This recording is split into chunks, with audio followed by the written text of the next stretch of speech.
Hello बच्चों, कैसे हो तुम लोग। A very good morning to all of you मेरे बच्चे। How are you and how is the जोश।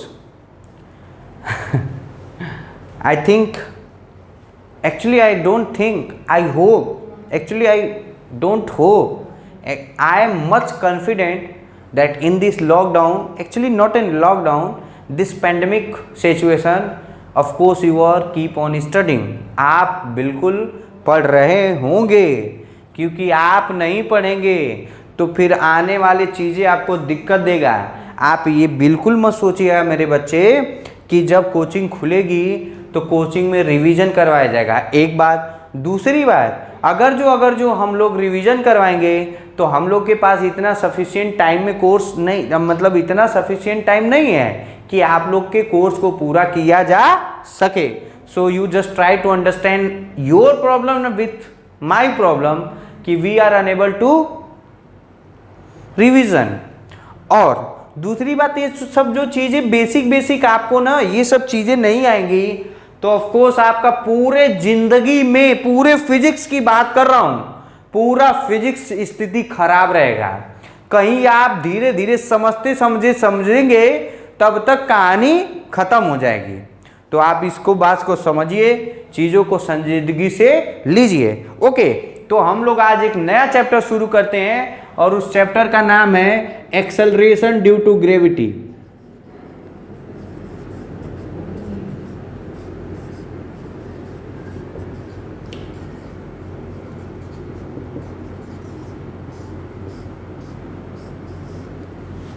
एक्सेलरेशन ड्यू टू ग्रेविटी, या इसी को क्या बोलते हैं, इसी को डिनोट करते हैं जी से।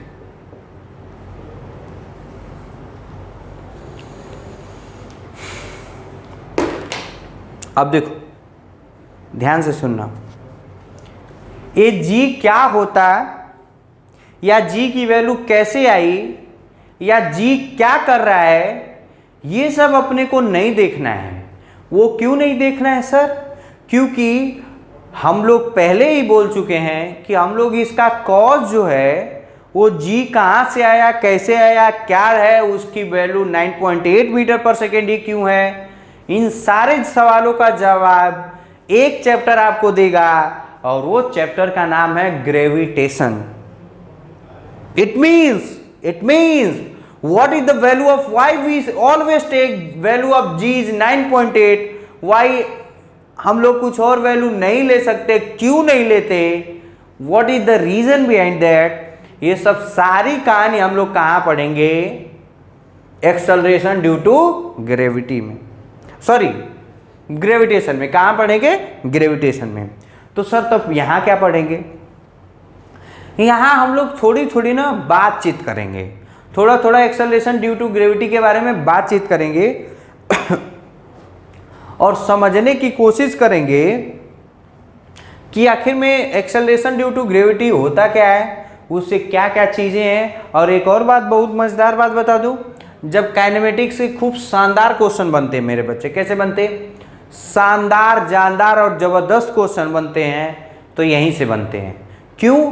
क्योंकि यहाँ सारे जो फिनोमिना है, सारा जो कुछ भी है वो कैसे बनता है, वो उसके लिए क्या होता है, सारे फिनोमेना और सारा कुछ बनने के लिए ये रियल लाइफ से इंपॉर्टेंट है, रियल लाइफ से रिलेटेड है। जैसे मेरे पास अभी था यार, मैंने देखा था एक बॉल देखा था, हाँ जैसे ये बॉल है, खूब अच्छा सा बॉल है, आज मैं देखा भी कहीं और था, आपके लिए स्पेशली चुरा के लाया।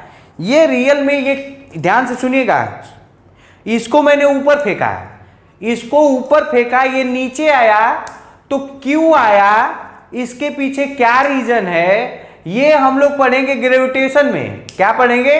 ग्रेविटेशन में। ये ऊपर मैंने फेंका और ये सिर्फ आ रहा है, ये सिर्फ और सिर्फ हम लोग इस चैप्टर में डिस्कस करेंगे। It means if we will throw this ball upward, then after attaining a certain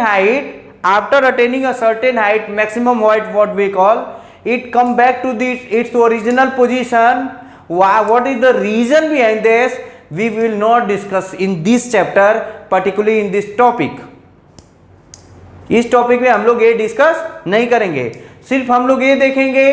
ध्यान से देखना, इसको मैंने फेंका तो ये मैक्सिमम कितना हाइट जाएगा, मैक्सिमम हाइट जाएगा तो उसकी वेलोसिटी क्या होगी, वो आधे दूरी पे आएगा तो कितना उस टाइम लगेगा, जब वो उसका डिस्प्लेसमेंट जीरो होगा तो कितना टाइम लगेगा, all this things about that. मतलब we will only focus on kinematics part of acceleration due to gravity. Got my point? Got my point? Clear? तो चलिए ठीक है, तो कुछ और हम लोग आगे बढ़ते हैं, आगे बढ़ के अपना देखते हैं कि कैसे क्या होता है या क्या कहानी है उसके पीछे। तो आप लोग हेडिंग डाल ही लिए। अब इसमें दो टाइप के एक्सेलरेशन ड्यू टू ग्रेविटी पढ़ने को मिलता है। कितने टाइप को? दो टाइप को।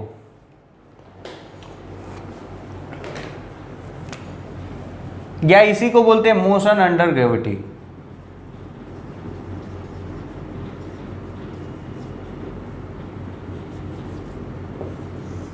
ये चैप्टर है ना, एक चैप्टर का नाम है।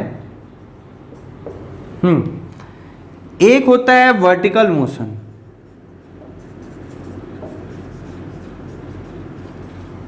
और एक होता है इसका प्रोजेक्टाइल मोशन।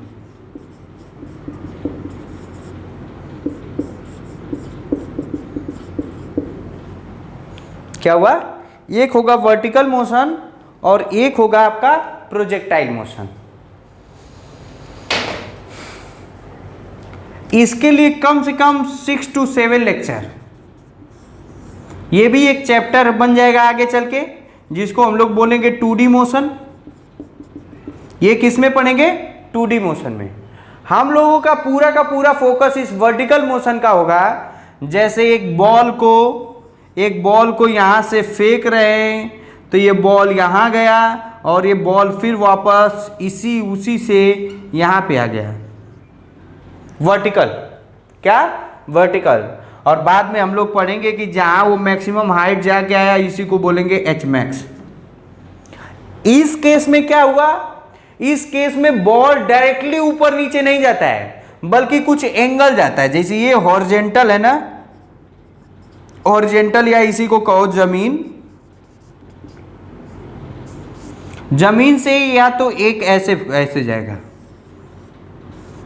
ऐसे ना। मतलब ये बॉल है, सपोज करो ये बॉल है, तो ऐसे जाएगा।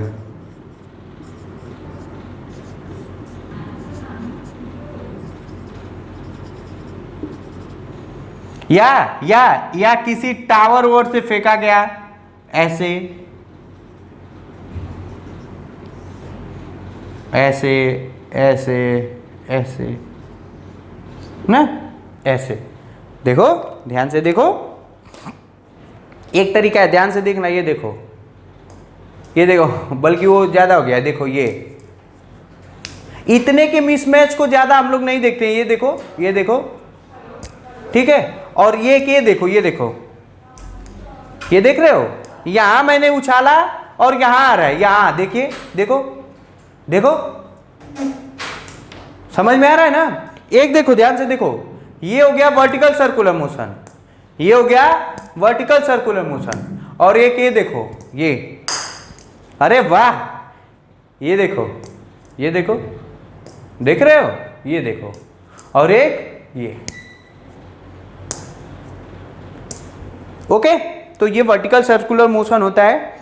अच्छा, अब देखो, कुछ हम लोग समझते हैं, या ये कहो कि हम लोग ये सब सारा फिनोमेना पढ़ते समय हम लोग कुछ कंसीडर करके चलेंगे, और उस कंसिडरेशन को लेके चलेंगे और देखेंगे कि क्या होता है, उसको देखना। आज इंट्रोडक्टरी क्लास है, तो ज़्यादा कुछ नहीं पढ़ाऊंगा, ज़्यादा कुछ न्यूमेरिकल नहीं करवाऊंगा। आज बेसिक बातें करेंगे। अच्छा सर, एक बात बताइए कि आप इंट्रोडक्टरी क्लास क्यों लेते हैं? आप ये बताइए, आप हमें कंपटीशन के लिए तैयार कर रहे हैं, कंपटीशन के लिए पढ़ा रहे हैं, कंपटीशन के लिए सब कुछ कर रहे हैं, तो सीधे काम करिए ना, आप सीधे लेक्चर दीजिए, फॉर्मूला लिखवाइए, क्वेश्चन करवाइए। क्योंकि एग्जाम में क्वेश्चन ही तो आते हैं। ऐसा बिल्कुल भी जरूरी नहीं है। एक्चुअली क्या है ना कि ये फिजिक्स यार रियलिटी में, इट्स माय पर्सनल एक्सपीरियंस, बहुत मजेदार बात है। वो अलग बात है कि हम लोगों की कुछ मजबूरियां हो जाती हैं इस भाग दौड़ बड़ी जिंदगी में। हम लोग कुछ ऐसे मतलब ऐसे नियमों से बंधे हैं, ऐसे कारणों से बंधे हैं कि हम लोगों को सिर्फ कंपटीशन का फोकस करना रहता है।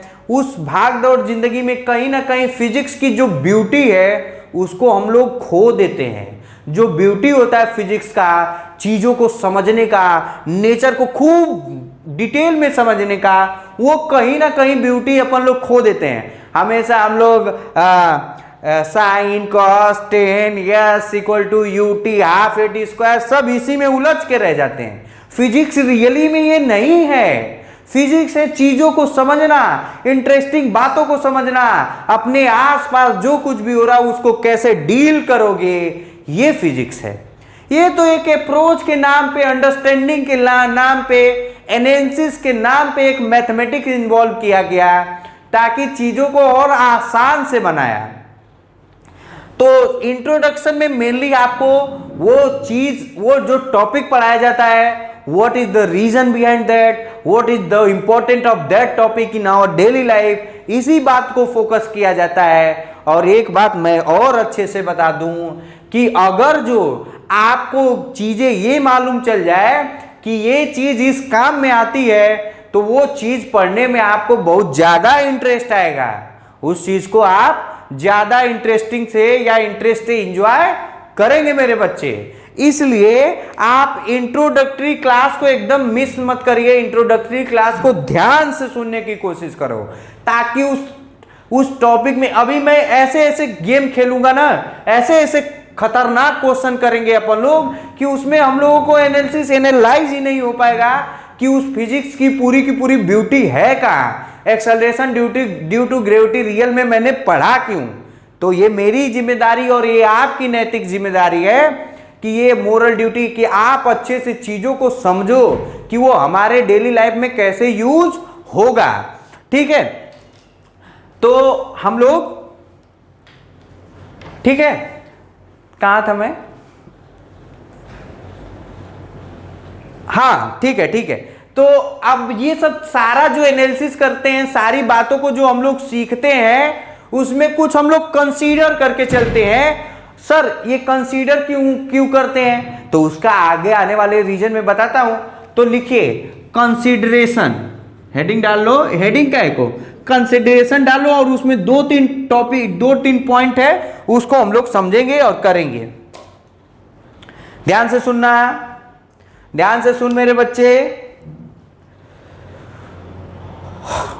एक्चुअली क्या होता है रियलिटी में, जब तुम ग्रेविटेशन का चैप्टर पढ़ोगे तो उसमें तुम जान पाओगे, ग्रेविटेशन का चैप्टर पढ़ोगे तो उसमें तुम जान पाओगे कि जो जी की वैल्यू है वो हर जगह सेम नहीं रहती है। क्या जान पाओगे? एक्चुअली में value of g change with height,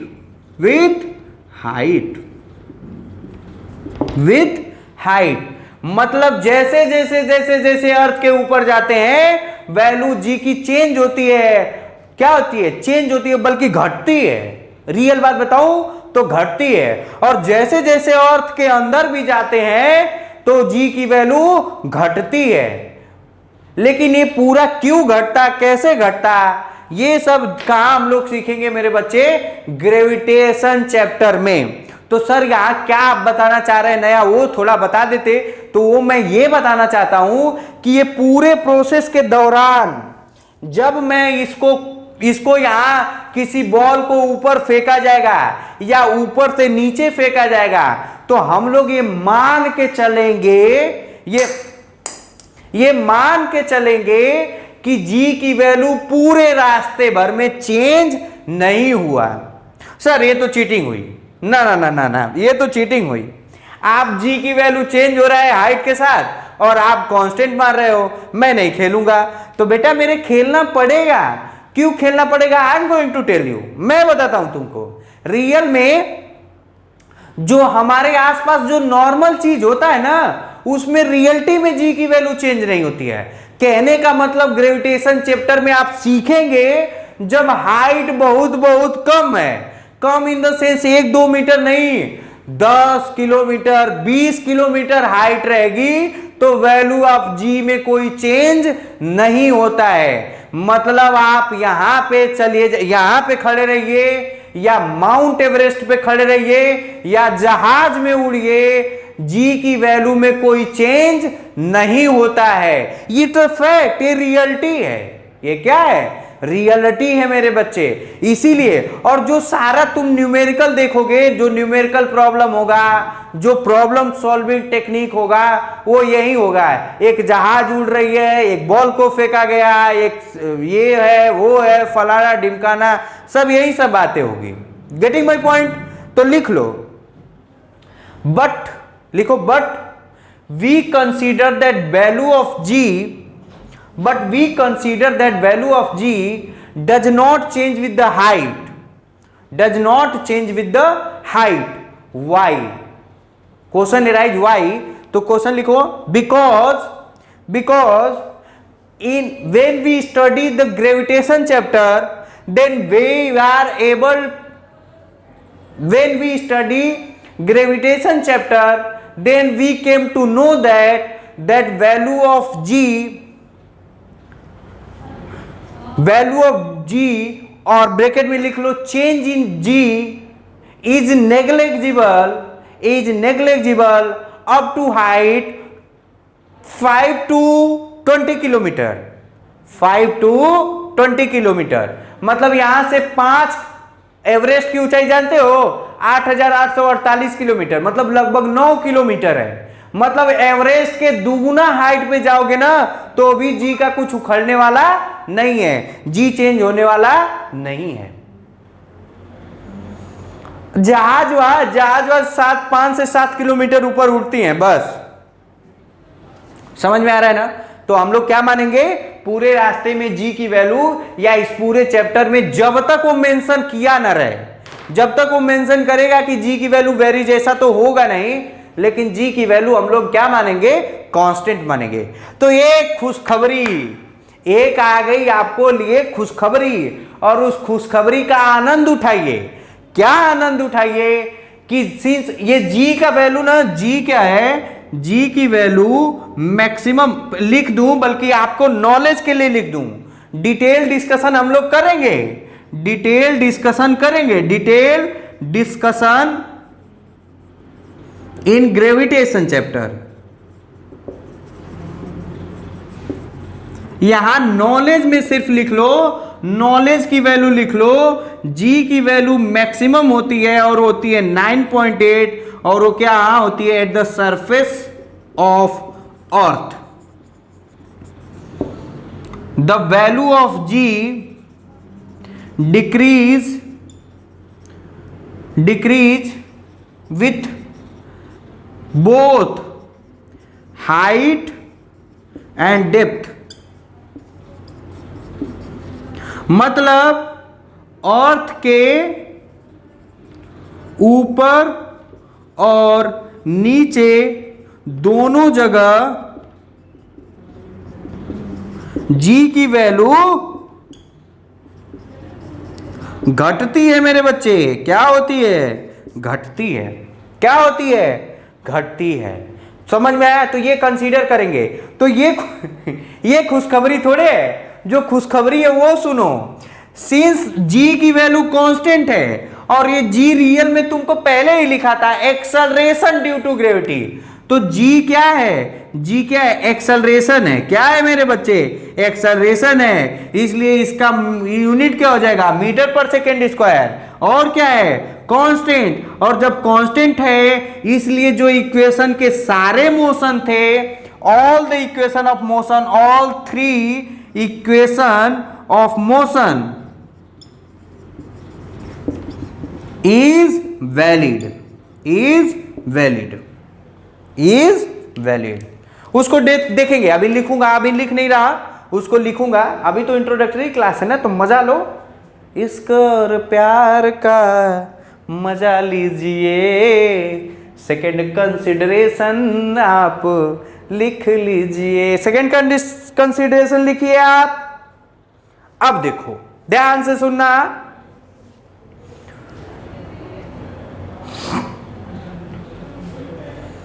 ध्यान से सुनो। एक्चुअली में जो अर्थ है वो रोटेट कर रही है। क्या कर रहा है? रोटेट कर रहा है। क्या कर रहा है? रोटेट कर रहा है। लेकिन सारा कैलकुलेशन करते समय हम लोग अर्थ के रोटेशन को नेग्लेक्ट करते हैं, अर्थ के रोटेशन को नेग्लेक्ट करते हैं। देखो ध्यान से, ध्यान से सुनो, ध्यान से सुनो, ध्यान से सुनना। मैं इसको यहां फेंका, और अगर देखो, ध्यान से देख, ध्यान से देख बेटा, ध्यान से देख। मैंने इसको यहां फेंका, ये ऐसे फेंका और ये यहां आया, गिर जा रहा है यार, थोड़ा कैच खराब है। मैंने इसको यहां फेंका और यहां आया। कहां आया? यहां आया। तो कहीं ना कहीं एक कर्व पाथ ट्रेवल किया। कहां किया? Curve path. लेकिन इसमें क्या होगा? इसमें क्या हुआ? इसमें स्ट्रेट लाइन पाथ हो रहा है। क्या हो रहा है? Straight line. रियल में देखो, मैं यहां फेंक रहा हूं, यहां पकड़ रहा हूं। देखो ध्यान से देखो, ध्यान से देख, ध्यान से देख, नहीं तो समझ में नहीं आएगा। बच्चों को रियल में ना छोटी छोटी बातें नहीं आती है, इसीलिए उनको डाउट बना रहता है। ये देखो, मैंने फेंका और यहां पकड़ा, यहां फेंक रहा हूं और यहां पकड़ा हूं, थोड़ा सा इधर उधर पकड़ रहा हूं। तो ये जो थोड़े सा गैप है, इसको हम लोग नेग्लेक्ट करते हैं और हम लोग ये एज्यूम करके चलते हैं कि जो पत्थर है वो पूरा स्ट्रेट गया और स्ट्रेट वापस आया। Got my point? अच्छा, दो कंसीडरेशन ना। तीसरा सुनो, जो अर्थ का रोटेशन, जी की वैल्यू ना, जी की वैल्यू अर्थ के रोटेशन के कारण भी चेंज होता है। क्या लिखेंगे? द वैल्यू ऑफ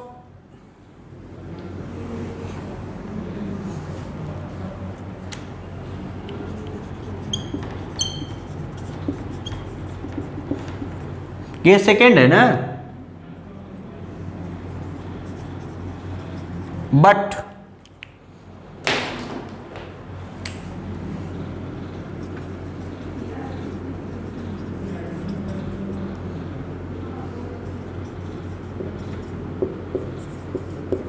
अच्छा, एक बात बताइए सर, थोड़ा आप मुझे ये समझा दो कि आप इस अर्थ के रोटेशन से आप जी की वैल्यू चेंज होती है, तो ये क्या, ये तो चीटिंग नहीं हो रहा है?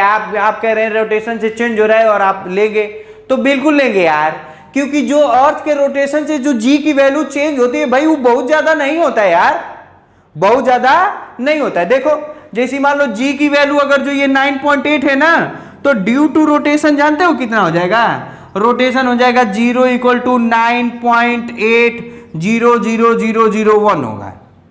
तो इतने का डिफरेंस बहुत ज्यादा नहीं है, इतने का डिफरेंस बहुत ज्यादा नहीं है। इतने का चेंज हम लोग रियल लाइफ में नेग्लेक्ट कर सकते हैं। अच्छा, नहीं कर सकते क्या? नहीं कर सकते। जैसे कोचिंग की टाइम है 9 बजे और तुम 9:01 पे भी आए, तो साला तू कहता है कि मैं 9 ही बजे आया, और हम लोग भी मानते हैं कि 9 ही बजे आए। तो जब तुम जिंदगी में 1 मिनट में तुम नेग्लेक्ट कर सकते हो, तो इसमें भी छोटी छोटी चेंज को क्या किया जाता है? नेग्लेक्ट किया जाता है। Gate my point? ओके, तो कितना? 3।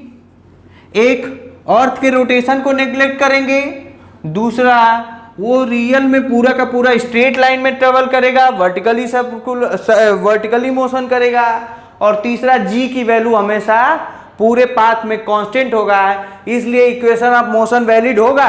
क्या नहीं बताया था कि इक्वेशन ऑफ मोशन तभी वैलिड होगा जब एक्सेलरेशन क्या हो? कांस्टेंट हो। तो इसलिए एक्सेलरेशन, वो इक्वेशन ऑफ मोशन वैलिड होगा। बहुत खुशखबरी है आपके लिए।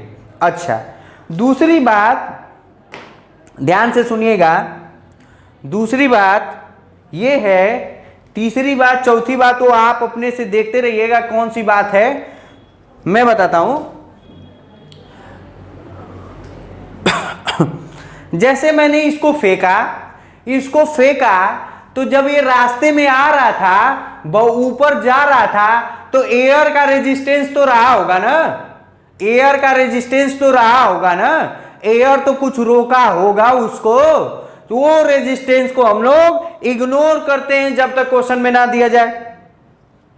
जब तक क्वेश्चन, सर एक बात बताइए, एयर का रेजिस्टेंस इग्नोर कर भी सकते हैं? ऐसा नहीं है। देखिए एयर का रेजिस्टेंस बहुत खतरनाक होता है, आप नहीं फील कर सकते, फील करेंगे भी नहीं, या कर भी सकते हैं। बताता हूं, मैं बताता हूं आपको, ध्यान सुनिएगा। अब तो आजकल फैसिलिटी हो गई है तो नहीं समझ में आता है। जैसे कभी गर्मी के महीने में क्या होता है कि जो एयर का स्पीड होता है, विंड की स्पीड होती है, वो बहुत ज्यादा होती है। तो आप कभी भी अपने स्कूल से, मान लो अपने घर से स्कूल गए तो आधे घंटे में पहुंचे, जब उधर से आ रही है हवा आपके विपरीत जा रहा है, क्या जा रहा है? विपरीत जा रहा है। मैं गारंटी देता हूं, I can take the guarantee, कि आप जो घर से स्कूल जाने में 30 मिनट लगा, आपको स्कूल से घर आने में कम से कम 40 मिनट लगेगा, कम से कम 40 मिनट लगेगा, 100%। क्यों? क्योंकि एयर फ्रिक्शन इतना ज्यादा होता है, हवा इतनी ज्यादा होती है, इतना ज्यादा होता है कि आप साइकिल चलाने में दिक्कत महसूस होती है, आपको एनर्जी रिक्वायरमेंट होता है। तो एयर के फ्रिक्शन को रियलिटी में तो इग्नोर नहीं कर सकते, लेकिन यहां पे एयर के फ्रिक्शन को क्या किया जाता है? इग्नोर किया जाता है। और इस चैप्टर का सबसे टफेस्ट क्वेश्चन न्यूमेरिकल तभी बनेगा जब एयर के रेजिस्टेंस को इग्नोर न किया जाए। देखना, करवाऊंगा, बहुत मजा आ जाएगा, बहुत कहोगे वाह सर मजा आ गया। Getting my point? तो लिखिए we don't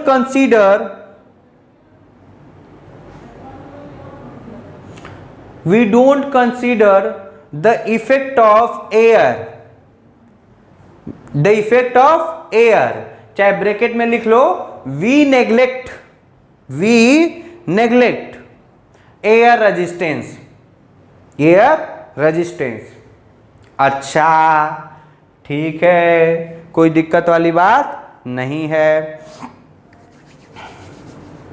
we don't consider the earth during the projectile motion. अच्छा,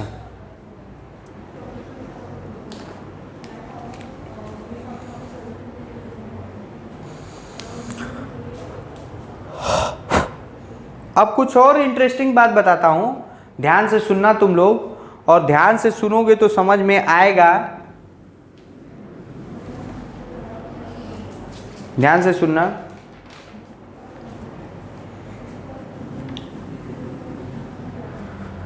कभी भी आप एक कंसेप्ट पढ़ेंगे ग्रेविटेशन में, एस्केप वेलोसिटी। क्या पढ़ेंगे?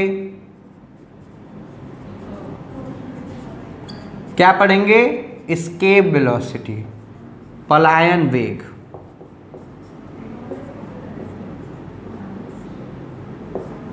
क्या पढ़ेंगे? Escape velocity. तो एस्केप वेलोसिटी होता क्या है उसको देखिए या सुनिए। जैसे हर एक इंसान की एक लिमिट होती है, उस लिमिट से आप काम करवाएंगे, ज़्यादा काम लेंगे तो वो फट जाएगा। उसका या तो फटना आपको फ्रस्ट्रेशन के रूप में दिखेगा, या स्पीड के रूप में दिखेगा, या कैसे भी दिखेगा, लेकिन दिखेगा जरूर। अब मैं अपनी बातों पे आता हूं और बताता हूं तुमको।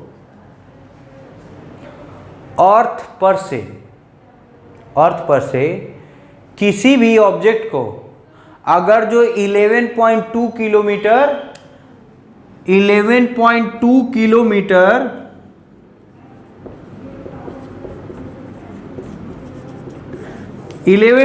किलोमीटर पर सेकेंड से अगर जो प्रोजेक्ट कर दोगे तो वो साला कभी जिंदगी में वापस नहीं आएगा, वो जिंदगी में वापस नहीं आएगा। इसलिए जो हम लोग अर्थ से जो कोई भी स्टोन को या कोई को भी प्रोजेक्ट करेंगे, वो हमेशा उसकी वेलोसिटी एस्केप वेलोसिटी से बहुत बहुत बहुत कम है, बहुत कम रहेगी। इसका मतलब मैं ये कहना चाहता हूं कि हम लोग ये कंसीडर करके चलेंगे इस चैप्टर में, इस टॉपिक में, कि जिस भी ऑब्जेक्ट को हमने ऊपर थ्रो किया वो 100% नीचे आएगा ही आएगा। और मजेदार बात बताऊं, किसी की आज तक पूरे पृथ्वी पे ना किसी मशीन की औकात है, ना किसी इंसान की औकात है कि किसी ऑब्जेक्ट को 11.2 किलोमीटर पर सेकेंड से फेंक सके। आप याद रखिएगा ना। तो लिखिएगा, लिखिए we do not throw any object with velocity equal to escape velocity. It means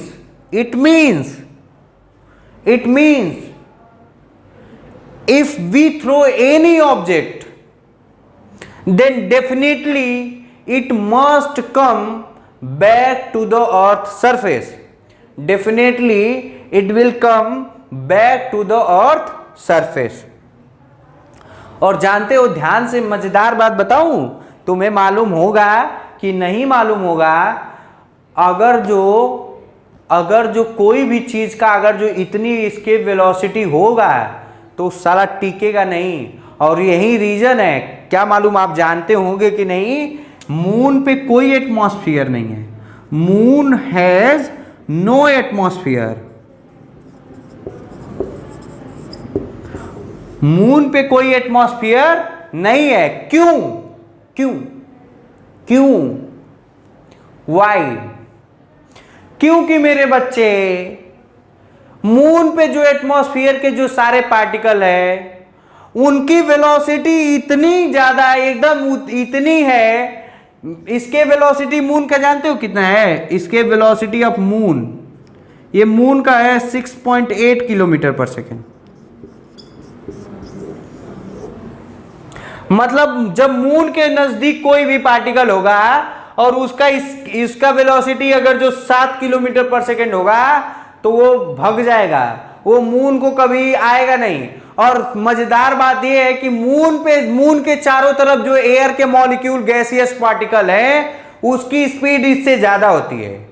इसीलिए वो मून चारों तरफ है ही नहीं, वो रियल में मून के एटमॉस्फेयर को छोड़ के भाग जाते हैं। That's why moon does not have any atmosphere ना।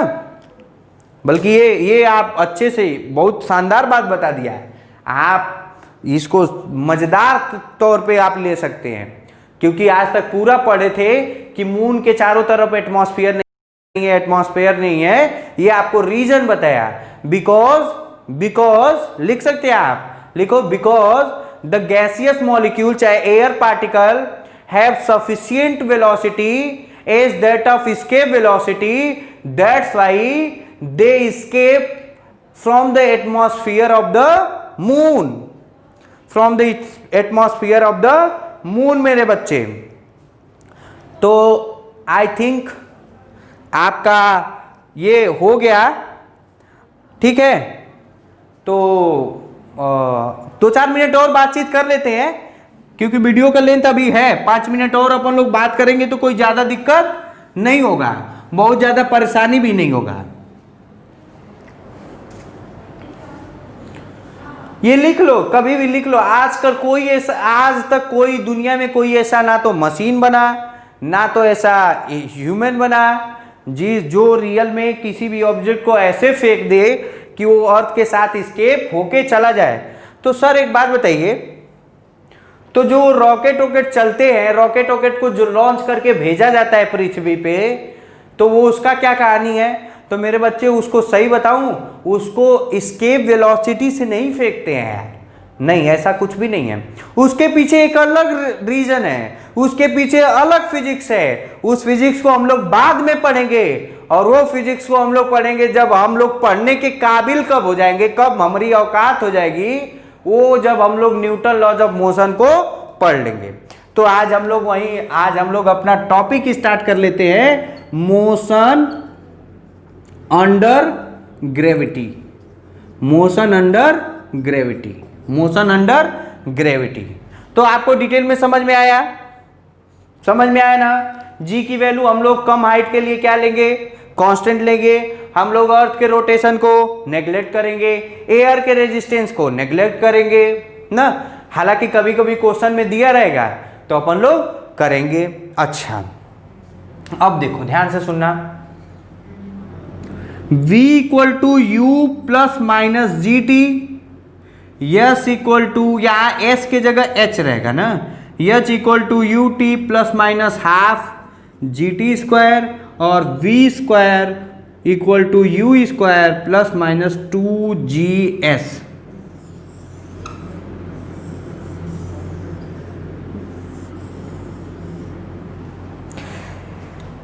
एक बात मैं बता दूं तुमको, बहुत बढ़िया बात, ये बात मैं बता दे रहा कि मेरे बच्चे, ये मैं बता रहा g की वैल्यू प्लस भी ले सकते हैं और g की वैल्यू माइनस भी ले सकते हैं, वो क्वेश्चन पे डिपेंड करता है।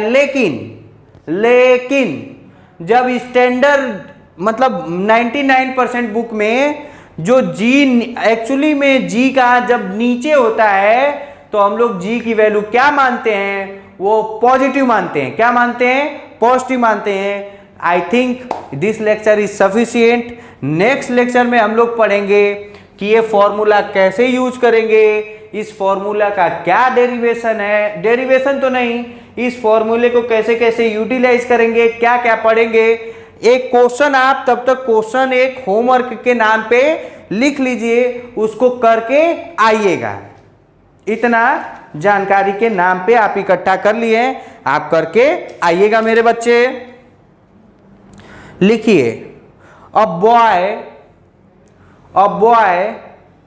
मैं लिख दे रहा हूं, क्वेश्चन लिख दे रहा हूं।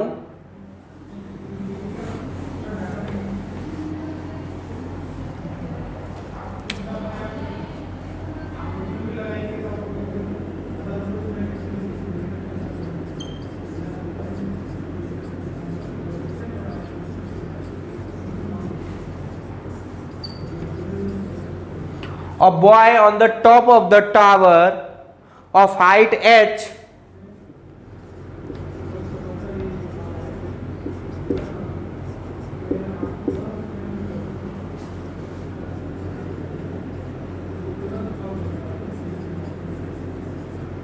throw a ball with initial velocity v.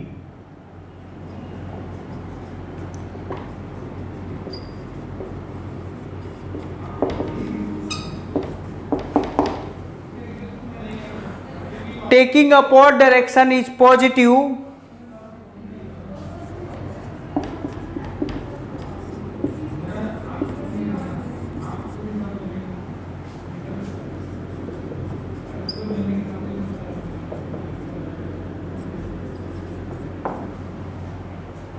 Draw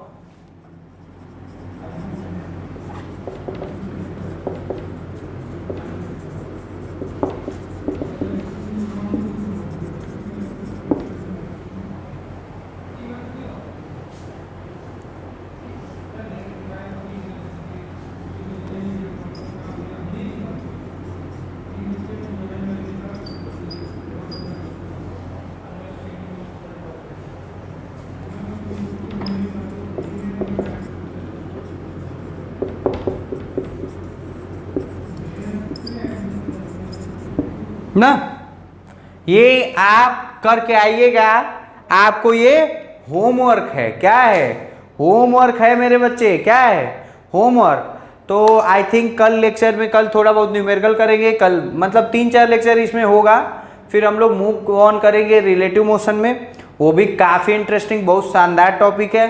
तब तक के लिए आप लोग पढ़ाई करते रहिए। Thank you very much, bye bye.